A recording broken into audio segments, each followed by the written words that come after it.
მუსიკა მნიშვნელოვანია? ჩემთვის კი, სულ ჩართული მაქვს. და ბუნების სიყვარული საიდან გაჩნდა?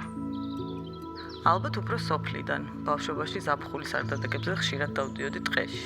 იქიდან დაიწყო ყველაფერი. ჰერბარიუმი რა არის შენთვის?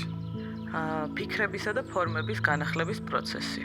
წარმოიდგინე შეგიძლია აიღო ბუნების ერთი ნაწილი და უკვდავყო, ოღონდ სხვა ფორმით. ანუ გადმოიტანო ბუნება ხელოვნებაში და შექმნა მისი განახლებული ვერსია. და თვითონ პროცესი როგორია? პროცესი შემოქმედებითი, შემეცნებითი და ყოველჯერზე განსხვავებული. თუმცა მთავარი ხაზი არ იცვლება. დავდივარ ვეძებს საინტერესო ფორმის და ფაქტურის მცენარეებს, ვაგროვებ და ვაშრობ. შემდეგ უკვე ვაკვირდები თითოეულ ხაზს, ფერს, ფორმას და ვაწყობ კომპოზიციას.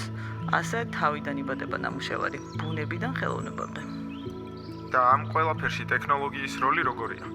ჩემთვის ეს ინსტრუმენტია. ფოტოაპარატი ბუნების დაფიქსირებაში და მისი ისტორიის შენახვაში მეხმარება.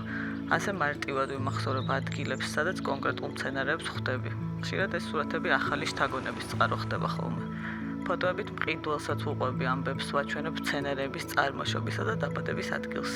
პლანშეტში კი უკვე დასრულებულ ნამუშევარს ფონებსა და ჩარჩოებს ვუსადაგებ. ზოგჯერ ფოტომონტაჟით ვარჩევ მის სწორ ადგილს მომავალ ინტერიერში.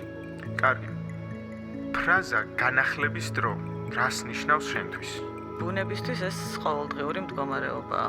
ფოთოლიცვივა არა დასასრულისთვის, არამედ ახალი სიცოცხლის დასაწყებად. დაწყება კი მნიშვნელოვანია, რადგან მას ყოველთვის წინ უძღვის ბევრი განახლებული ფიქრი. კარგი, მაშინ აი ამ ნამუშევარს რომ საუბარი შეეძლოს.